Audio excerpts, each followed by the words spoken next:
계속되는 이 코로나의 어려운 상황 가운데 교회가 모든 공사와 리모델링이 이제 다 마무리가 되었습니다. 그래서 이곳에서 우리가 마음껏 주님을 예배하고 마음껏 성경대학하고 마음껏 제자반하고 신앙성장만 하고 목장 예배도 교회 이제 많은 공간에서 함께 충분히 소통하며 교제하며 예배하고 싶은데 행정명령이라는 것이 떨어져서 또 우리의 발목을 잡는 것 같지만 그럼에도 우리가 하나님께 드리는 예배는 그 누구도 그 무엇도 막을 수 없습니다.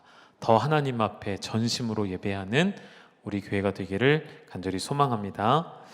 한 주간 많이 저도 어려운 시간이었던 것 같습니다.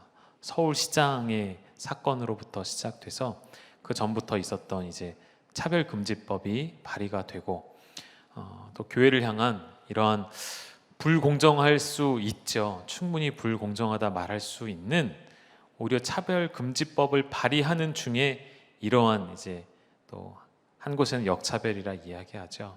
이런 일들이 일어나는 것을 보면서 또 담임으로서 어떠한 결정을 해야 하고 우리 교회가 또 어떻게 반응해야 하고 어떤 일을 준비해야 될까 또 많이 고민하고 기도하는 시간들이었습니다. 그래서 오늘 주보를 여러분 보시면 교회 순서에 쭉 나온 것처럼 한 주간 교회가 얼마나 분주했을지 예상이 되지 않으십니까? 짐작이 가지 않으십니까? 한 주간 많은 것들을 결정하고 또 준비하고 실행하는 그런 분주한 한 주였던 것 같습니다. 분명한 것은 그리고 감사한 것은 하나님께서 우리 교회 가운데 은혜를 주셔서 이렇게 예배하는 동안 하나님께 예배드리는 동안 모이는 동안 확진자가 또 발생하지 않고 하나님 앞에 온전한 예배로 나아갈 수 있어서 참 감사한 것 같습니다. 이후에도 여전히 우리는 계속해서 지켜야 할 것들을 지켜가면서 하나님 앞에 또 우리의 예배는 우리 중심은 최선을 다하는 예배가 될 수 있기를 간절히 소망합니다.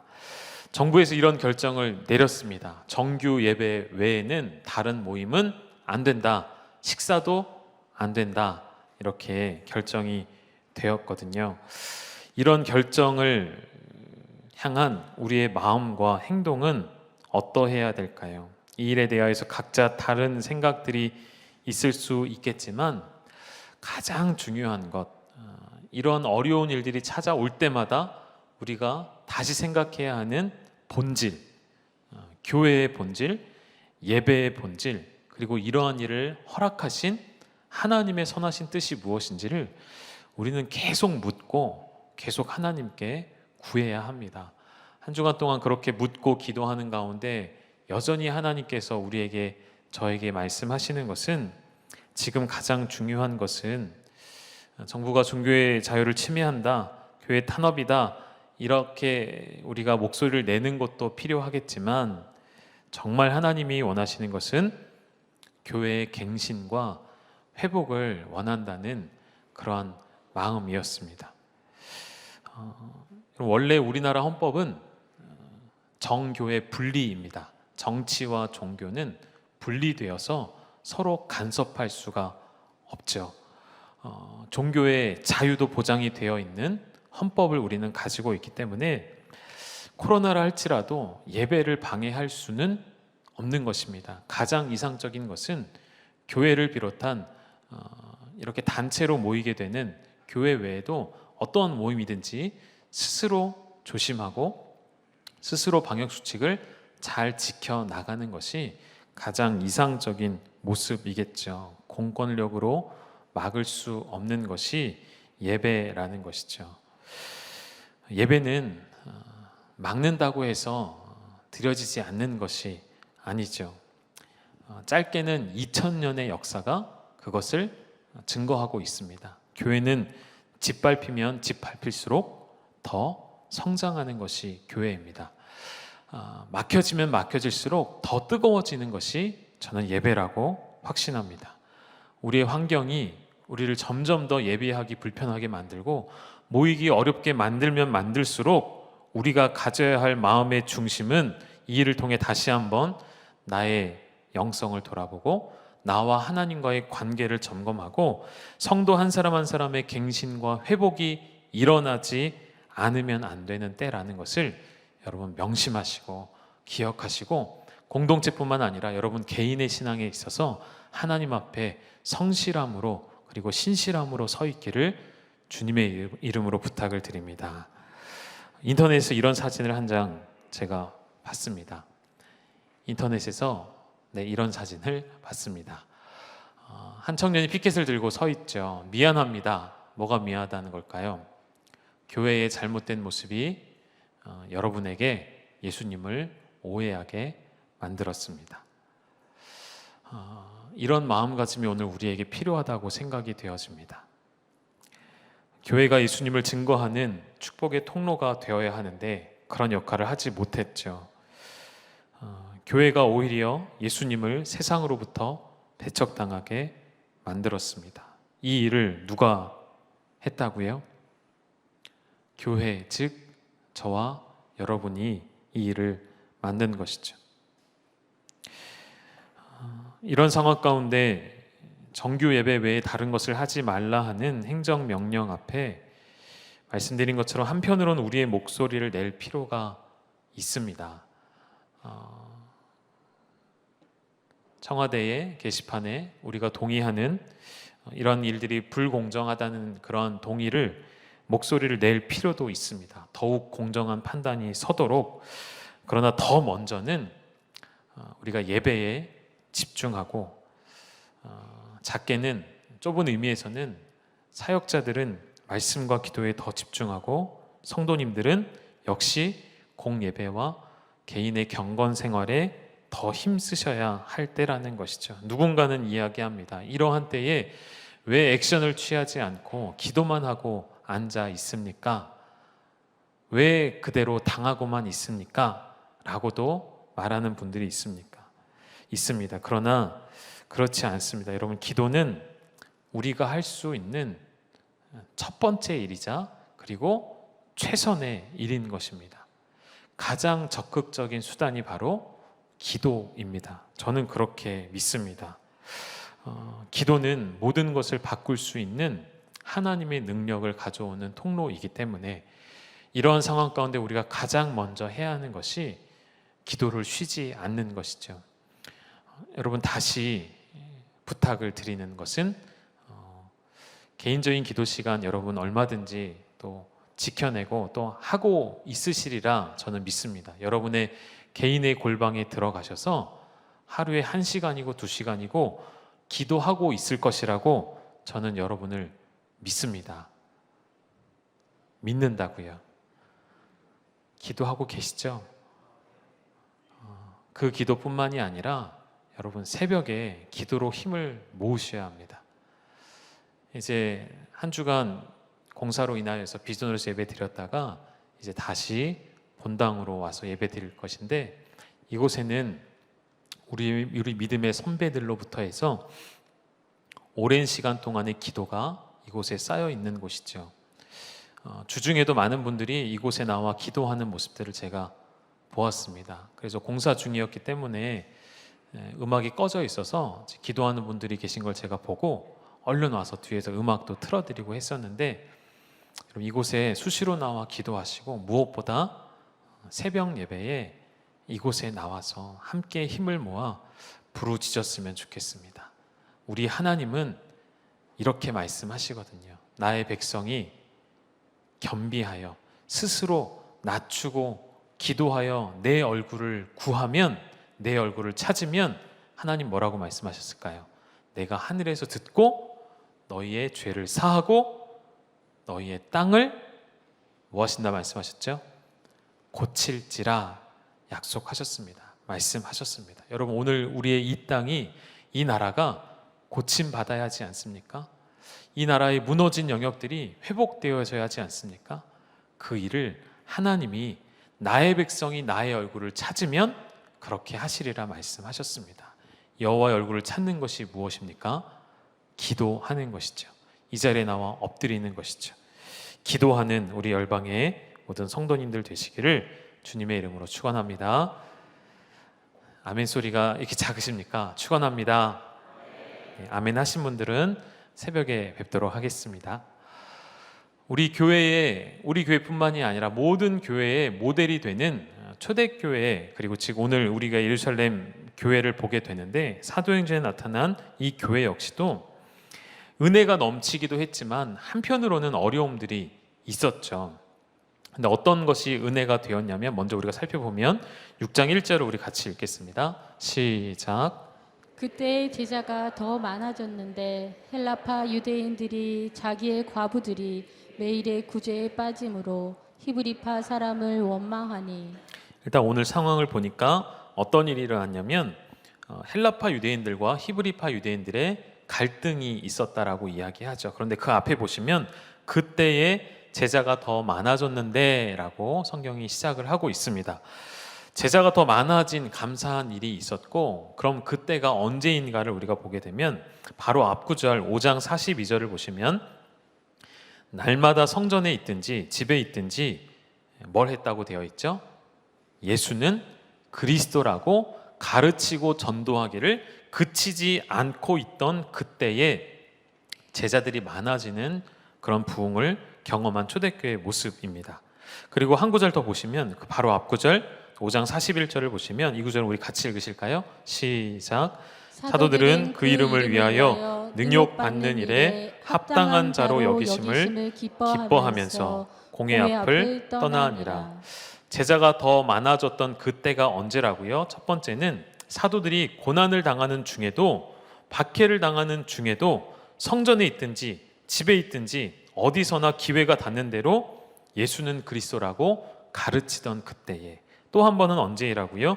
능욕을 받는 일에 대하여 기뻐할 때, 내가 그의 이름을 위하여, 예수 그리스도의 이름을 위하여 능욕받는 일에 하나님이 나를 합당한 자로 여기셨다, 즉 능욕을 받게 하셨다라는 그 일 자체로도 말이 안 되죠. 힘들고 억울하고 불평해야 할 그때에 오히려 기뻐했던 사도들의 모습 가운데 하나님은 부흥을 경험케 하셨다는 것이죠. 여러분, 우리 신앙의 목표가 무엇입니까? 우리 교회의 목표는 무엇입니까? 교회가 커져가고 숫자가 많아지는 것은 결코 우리 교회의 궁극적인 목적이 되어서는 안 되고 될 수도 없죠.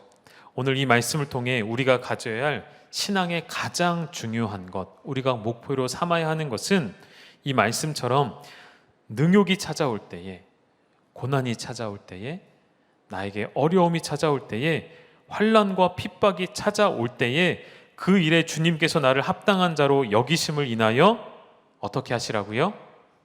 기뻐할 수 있는 믿음을 가진 자, 어떠한 상황에서도 예수가 그리스도이심을 증거할 수 있는 우리의 믿음, 그것이 우리 신앙의 목표가 되어야 하고 그것이 여러분의 신앙의 가장 중요한 것임을 믿으시기를 소망합니다.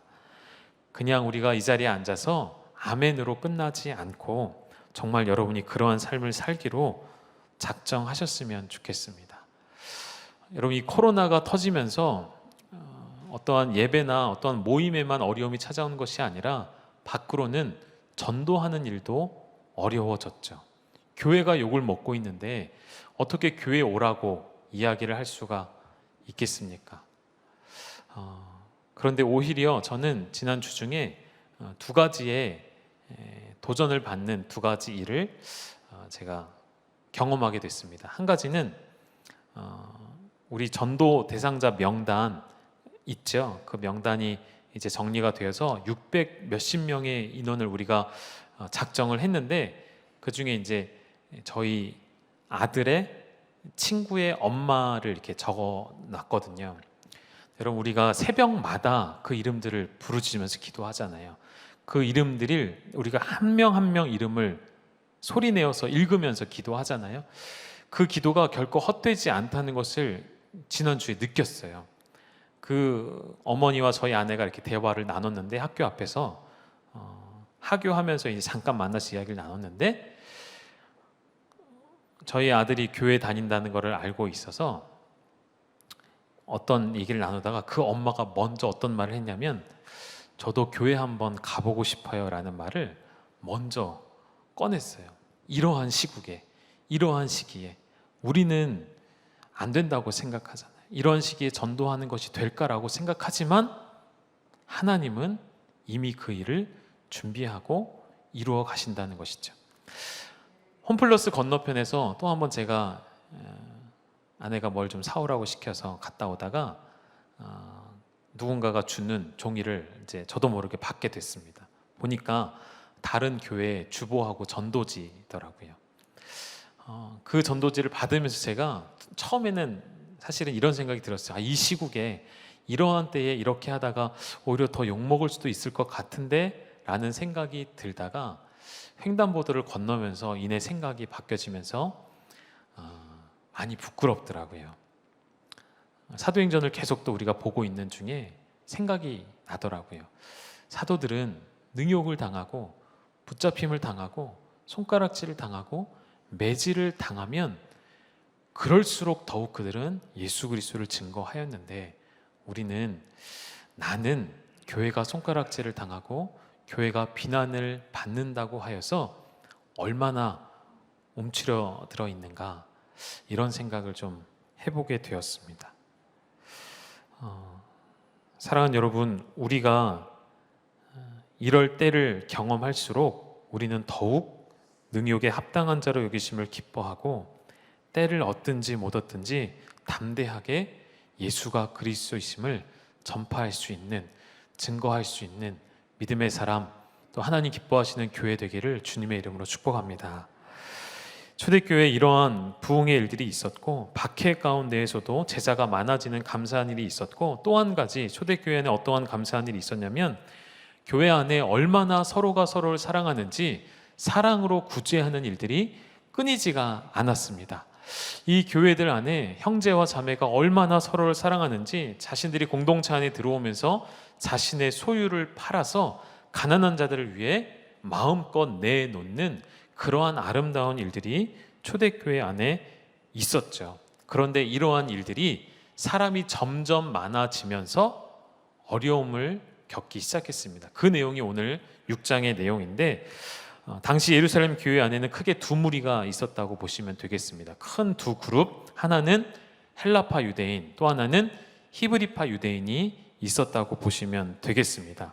이 헬라파 유대인이라는 이 그룹은 쉽게 말하면 유대인이긴 하지만 헬라의 문화 가운데, 그러니까 유럽의 곳곳에 헬라의 문명이 뻗쳐 있는 그곳에 흩어져 살다가 다시금 고국 땅으로 돌아오게 된 사람들입니다. 그러니까 이들의 사고 방식이나 이들의 생활 방식은 이미 헬라적인 문화를 가지고 있을 수밖에 없겠죠. 그러한 이들과 히브리파 유대인들, 이곳에서 나서 자라고 자리를 잡고 살아가는 이 사람들의 문화와 충돌이 없을 수가 없겠죠. 수많은 사람들이 모여 있는 공동체 가운데, 그리고 특별히 선민의식이라는 그 유대인의 선민 사상을 가지고 있는 유대인들 가운데에는 충돌이 일어나지 않을 수가 없었을 것입니다. 그러한 중에 헬라파에 속해 있는 유대인들 가운데 그들에게 있는 과부들이 이 구제의 일에 혜택을 받지 못한 일로 인하여서 분란이 일어나게 된 것이죠. 이 일이, 이 구제에 관한 일이 구체적으로 일반적인 해석은 식탁을 차려놓고 가난한 자들을 위해 먹을 것을 준비해서 나눠주는 것으로 해석이 되어 왔는데 조금 더 다른 해석, 조금 더 설득력이 있는 해석이 있는데 여러분 한번 들어보시겠습니까? 우리 6장 2절의 말씀을 먼저 읽고 살펴보시죠. 같이 읽겠습니다. 시작. 열두 사도가 모든 제자를 불러 이르되 우리가 하나님의 말씀을 제쳐놓고 접대를 일삼는 것이 마땅하지 아니하니. 접대라는 표현이 이 말씀 구절에 나오고 있습니다. 그럼 접대를 일삼는 것이 마땅하지 않다. 여러분 개역 한글에는 이 접대라는 단어 대신에 어떤 단어였냐면 공궤라는 단어가 쓰여져 있습니다. 그럼 공궤라는 단어 많이 들어보셨죠? 공궤라는 말은 음식을 정성껏 준비하여 베푸는 일을 공궤라고 합니다. 근데 이 공궤가 왜 접대라는 말로 바뀌었을까요? 이 개역 개정판으로 오면서 어떤 단어들은 바뀌지 않아도 될 것이 굳이 바뀌어진 말이 있는가 하면 꼭 바뀌어야 하는 것이 잘 바뀌어진 것도 있습니다. 근데 저는 개인적으로 이 접대라는 말로 더 잘 정확하게 번역이 되었다라고 생각을 하는데, 왜냐하면 이 접대라는 말의 헬라어는 화면으로 한번 보여주시겠습니까? 접대라는 단어는 트라페자라는 단어가 쓰이고, 그 뒤에 붙어있는 일삼다라는 말은 디아코네오라는 단어가 쓰여 있는데, 접대라는 뜻의 이 단어의 원 뜻은 쉬워요. 식탁이라는 말을 의미합니다. 그리고 일삼다라는 말은 뒤에 오는 디아코네오라는 말은 이 앞에 있는 디아라는 단어하고 뒤에 있는 단어가 합쳐진 것인데, 뒤에 있는 단어의 뜻이 무엇이냐면 먼지라는 원 뜻을 가지고 있어요. 이것을 좀 우리가 의역을 하게 되면 이런 뜻이 되는 거예요. 식탁에 먼지가 날 만큼 열심히 분주하게 섬긴다라는 뜻을 가지고 있습니다. 근데 여러분, 한 가지 더 우리가 좀 살펴봐야 할 필요가 있는데, 사도행전을 기록한 누가가 또 하나의 성경을 기록했죠. 어디죠? 무엇이죠? 누가복음이죠. 누가복음 19장 23절에 보면 이 접대라는 단어를 똑같이 한번 사용하는데, 어떤 단어이냐면 우리 같이 읽겠습니다. 시작. 그러면 어찌하여 내 돈을 은행에 맡기지 아니하였느냐? 그리하였으면 내가 와서 그 이자와 함께 그 돈을 찾았으리라 하고. 사도행전 6장 2절에 쓰인 접대와 같은 단어가 누가복음 19장 23절에서는 은행이라는 뜻으로 사용이 되었습니다. 여러분, 누가가 기록한 성경이기 때문에 같은 뜻으로 해석하는 것이 더 설득력이 있거든요. 그래서 이 접대라는 말이 단지 음식을 베푸는 일이 아니라 어떤 일이 되냐면 은행, 즉 돈을 주고받는 일이 된다는 것이죠. 여러분 가진 성경에 그렇게 나와 있을걸요. 여러분 성경에 접대라는 그 단어에 주가 달려 있죠. 각 주가 달려 있고 밑에 뭐라고 써 있어요. 제 성경에는 뭐라고 되어 있냐면 또는 뭐라고 되어 있죠, 여러분? 재정 출납이라는 단어가 쓰여 있습니다. 여러분, 다시 우리가 상상력을 동원해서 지금 사도들이 분주하게 빠져 있는 일은 음식을 베푸는 일 정도가 아니라 그 당시에 교회에 가득했던 수많은 사람들이 가난한 자를 위해 쓰어달라고 물질과 물건들을 쌓아놓은 그 일들을 가난한 자들을 위해 하나하나 정확하고 공평하게 분배하는 어려운 일들을 하고 있었다는 거예요. 여러분, 돈을 많이 계산해 보시고, 그러니까 한마디로 회계의 일들을 많이 해보신 분들은 아시죠? 이런 일들이 얼마나 어려운지를 여러분 아실 것입니다.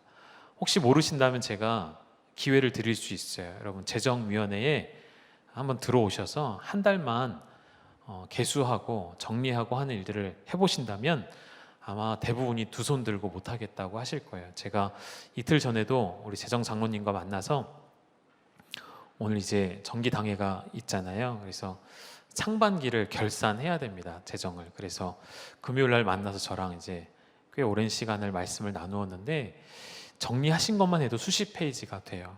그만큼 어려워요. 하루 종일 헌금을 세고 헌금 봉투에 있는 금액과 개수한 금액이 10원도 틀리지 않게 하기 위해서 정말 여러 사람이 달라붙어서 하루 종일 주일 오후 늦게까지, 여러분 다 집에 가실 때까지 그렇게 개수하고 정리하시거든요. 여러분, 그런 일이 얼마나 어려운지 아시겠습니까? 아직도 잘 모르시겠죠? 제 기회를 드릴게요. 내년에는 재정부에 좀 봉사자들로 들어와서 헌신해 주시면 좋을 것 같아요. 사도들이 12명이 그러한 일을 하루 종일 하고 있는 거예요. 더 귀한 사역들도 분명히 많이 있는데 이 사역도 중요하기 때문에 이 일들을 하고 있던 그때에 문제가 생긴 것이죠. 어떤 문제가 생겼을까요? 누군가가 아마 그 일을 맡아서 하고 있었을 것 같아요. 헬라파 유대인들이나 히브리파 유대인들이 서로 싸우지 않도록, 서로 순번이 엇갈리지 않도록 공평하고 평등하게 그들이 혜택을 받을 수 있도록 누군가가 줄을 세우고 그런 일들을 하고 있었을 텐데, 문제가 생기는 것이죠. 헬라파 과부들이 그 일들을 혜택받지 못한 것이죠. 그때에 안 그래도 스트레스를 받고 있는 이 사도들에게 어떤 마음이 들었을까요? 만약에 저라면 확 이렇게 분노가 일어났을 것 같아요. 짜증이 났을 것 같아요. 이 돈 계산해서 주는 것만 해도 어려운데 누구에게 어떻게 줘야 할지를 공평하게 가늠하고 판단하는 일도 너무 힘든데 줄 세우는 것조차 똑바로 하지 못하느냐 하고 화낼 수도 있었겠지만 사도들은 어떻게 반응을 했을까요? 6장 2절을 우리 다시 한번 읽어보실까요?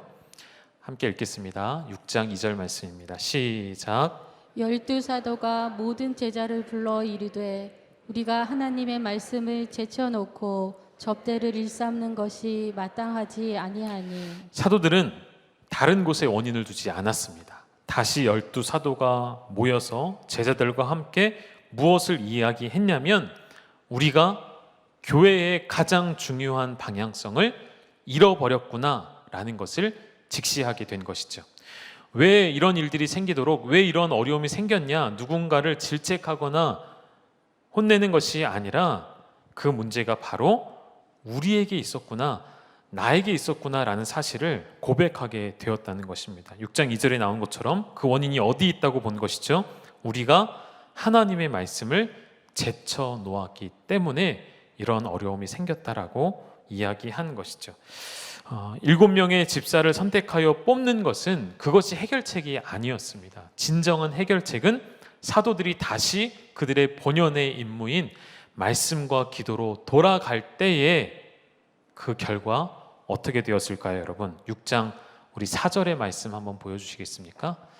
6장 4절의 말씀 우리 같이 읽겠습니다. 시작. 우리는 오로지 기도하는 일과 말씀 사역에 힘쓰리라 하였을 때에 한 구절 또 보실게요. 6장 7절입니다. 우리 함께 읽겠습니다. 시작.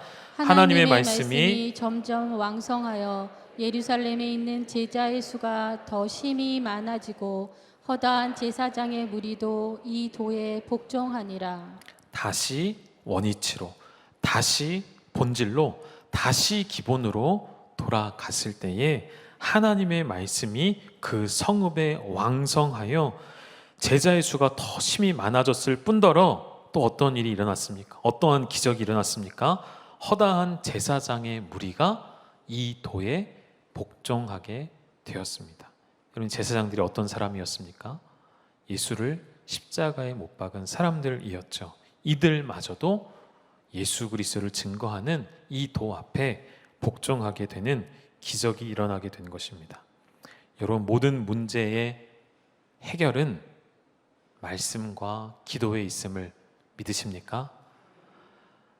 좀 너무하다라고 생각하실지 모르겠지만, 너무 과한 표현이 아니냐고 여러분 생각하실 수도 있겠지만 그렇지 않습니다.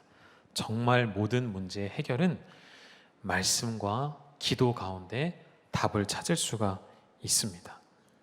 교회 안에 일어나는 수많은 크고 작은 문제들을 살펴보면 결국에는 중요한 일들이 아니에요. 비본질적인 것들이 나중에는 그것이 결국 본질적인 문제, 곧 예배하고 하나님의 말씀 그리고 기도하는 일을 방해하게 되어 있습니다. 교회 안팎에 일어나는 문제를 우리가 바라보는 시각을 바꿔야 할 것은 그 문제들은 결국 이 문제들이 생겨서 어찌하나가 아니고요. 이 문제들로 인하여서 교회는 반드시 그 문제를 해결해 가는 과정 가운데 바른 길로 돌아오게 되어 있다는 것이죠. 하나님이 우리를 광야에 두시는 이유는 우리를 더욱 정결하게 하시려는 것이죠. 우리를 더욱 거룩하게 하시려는 것입니다. 동일하게 하나님이 교회 가운데 문제를 허락하시거나 어려움을 주시는 이유는 우리 교회를 더욱 거룩하고 정결하게 하시려는 것입니다. 동일하게 여러분의 삶에 어려움이 찾아오는 것은 하나님이 여러분을 더욱 거룩하게 정결하게 바꾸셔서 하나님의 뜻에 합당한 도구로 사용하기 위함임을 기억하시기를 간절히 소망합니다. 사진을 다시 한번 보여주시겠습니까?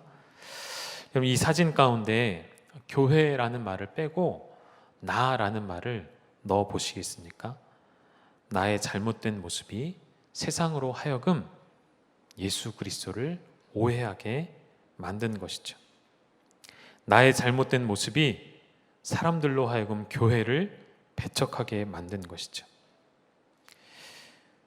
나의 잘못된 모습이, 나의 연약한 모습이 세상으로 하여금 예수 그리스도를 떠나게 만든 그 주요한 원인이라는 것입니다.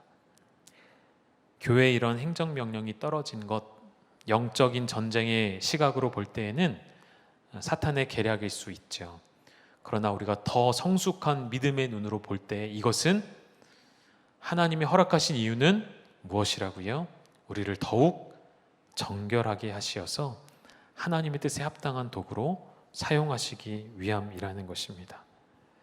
초대교회는 구제에 어떠한 문제가 생기자마자 그것이 바로 사도들 우리의 잘못이라 인정하며 우리가 말씀과 기도한 일에 힘쓰지 않았기 때문이라고 고백했던 것이죠. 오늘 모습은 다르지만 여러분, 제자로 부르심을 받았다면, 성도로 부르심을 받았다면, 사역자로 부르심을 받았다면, 주의 백성으로 부름을 받았다면 주님이 오늘 우리에게 무엇을 원하고 계신지, 지금 우리가 무엇이 중요한지를 왜 놓치고 있는지. 물론 우리가 액션이 필요하죠. 홈페이지에 링크 걸어놓은 대로 차별금지법에 대해 여러분 반대 서명하는 일도 하셔야 합니다. 부탁을 드립니다. 더 우리가 목소리를 내야 할 일이 분명히 있습니다. 그러한 일들에 동참을 하시되 더 중요한 것은 우리가 오늘 사도들의 모습을 통해 깨달은 것처럼 하나님의 말씀을 제쳐두고는, 기도하는 일을 제쳐두고는 그 어느 것도 헛수고가 될 뿐이라는 것이죠. 이 땅에 무너진 영역들, 교회가 모욕을 당하고 하나님의 이름이 망령되게 사람들의 입에 오르내리고 예수 그리스도가 또다시 치욕을 당하는 이 무너진 사회 가운데 하나님 우리에게 약속하셨습니다.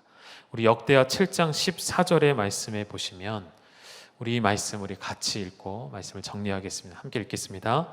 내 이름으로 일컫는 내 백성이 그들의 악한 길에서 떠나 스스로 낮추고 기도하여 내 얼굴을 찾으면 내가 하늘에서 듣고 그들의 죄를 사하고 그들의 땅을 고칠지라. 아멘. 여러분, 이 말씀에 아멘이십니까? 하나님 분명히 약속하셨는데 이 안에 담겨진 숨겨진 믿음의 원리를 여러분 찾아보셨으면 좋겠습니다. 오늘 이 말씀을 우리의 상황 가운데 대입하게 된다면 교회의 행정명령이 떨어졌습니다.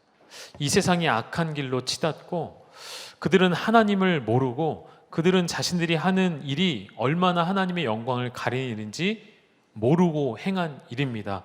그러한 그때에 하나님이 원하시는 것은 무엇이냐면 그들이 회개하고 돌아오는 것이 아니라 뭐라고 되어 있죠? 이 말씀에 내 이름으로 일컫는 내 백성이입니다. 회개해야 할 대상은 저들이 아니라 누구인 것이죠? 우리라는 것입니다. 하나님의 백성입니다. 하나님의 이름으로 일컫는 내 백성이 그들의 악한 길에서 떠나 스스로 낮추고 기도하여 하나님의 얼굴을 찾기를 하나님은 기다리신다는 것이죠. 여러분, 오늘 이 말씀 가운데 이러한 우리의 상황 가운데 사도행전의 말씀을 통하여 다시금 우리가 하나님의 말씀으로 돌아갈 수 있기를 주님의 이름으로 축복합니다. 이 말씀을 가지고 만든 찬양이 있는데 그것이 이제 나의 백성이 다 겸비하여라는 찬양입니다. 여러분, 이 겸비하다라는 단어가 무슨 뜻인지 아시죠? 이 겸비하다라는 게 한자로 겸손할 겸에 낮출 비입니다. 낮다라고 쓸 때 표현하는 비이죠. 풀어서 말하면 스스로 낮추는 겸손. 하나님 앞에 자신을 스스로 낮추어 복종시키는 자기 부인의 모습이 바로 겸비입니다. 하나님이 오늘 우리에게 이러한 겸비를 원하십니다. 또 한 가지, 여기엔 해당되지 않지만 다른 한자로 또 다른 겸비라는 뜻을 가지고 있는 한자가 있습니다. 겸할 겸자에 갖출 비자가 있어요. 겸비하다, 이 뜻은 무엇이냐면 두 가지 이상을 잘 갖추었을 때 쓰는 말입니다. 어떤 재주를 몇 가지를 가졌다라고 할 때 재주를 겸비했다라는 이런 말을 쓰죠. 제가 이 단어를 좀 살펴보면서 저는 이렇게 저에게 적용하고 싶었어요. 믿는 자들은 두 가지를 겸비해야 하는 것이죠. 무엇일까요, 여러분? 무엇을 겸비해야 될까요? 말씀과 기도를 겸비하셔야 합니다. 다시금 말씀으로 내 안을 채우고 말씀으로 나를 무장시키고 기도의 자리에 앉아서 하나님 앞에 우리가 나의 무릎이 낙타 무릎이 될 때까지, 나의 무릎이 구부러져서 펴지지 않을 그때까지 기도로 하나님 앞에 엎드리는 백성을 오늘도 주님이 찾으신다는 것이죠. 겸비의 두 가지 뜻을 말씀드렸습니다. 하나는 스스로 낮추어 하나님 앞에 나를 복종시키는 것, 또 한 가지는 말씀과 기도를 갖추는 그리스도인이 되자는 것이죠. 오늘 그러한 마음을 가지고 다시금 말씀과 기도에 전심을 다하는, 전력을 다하는 이 시대에, 이 타락한 시대에, 이 무너진 시대에 주님이 찾으시는 성도와 교회가 되기를 주님의 이름으로 축복합니다. 같이 찬양 부르시겠습니다.